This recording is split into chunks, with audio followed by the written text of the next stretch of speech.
આજે આપણે બનાવશું મસાલા પાપડ. એમાં મેં ઝીણી ઝીણી ડુંગળી સુધાર નાખી છે, કોથમરી છે અને ટમેટાના બિયા કાઢીને ઝીણા ઝીણા સુધાર નાખી, ચાટ મસાલો, મરચું અને મીઠું. ગેસ ચાલુ કરી દીધો, એની પર પાપડ મૂકી દીધો એટલે આપણે શેકશું. આપણે ધીમે ધીમે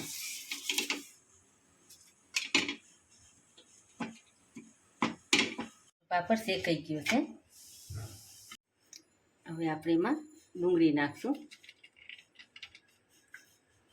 ડુંગળી છે ને ઝીણી ઝીણી સુધારવાની.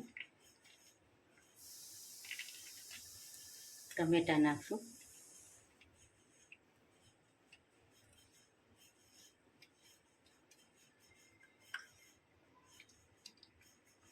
થોડી કોથમરી નાખશું.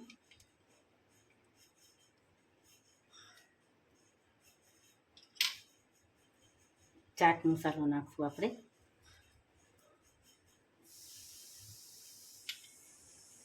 થોડુંક લાલ મરચું છાંટશું. કાશ્મીરી છે આપણે લાલ મરચું.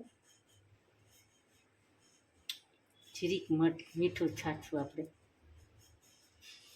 મસાલા પાપડ તૈયાર છે. મસાલા પાપડ તૈયાર છે તો લાઈક કરજો, શેર કરજો, સબસ્ક્રાઈબ કરજો.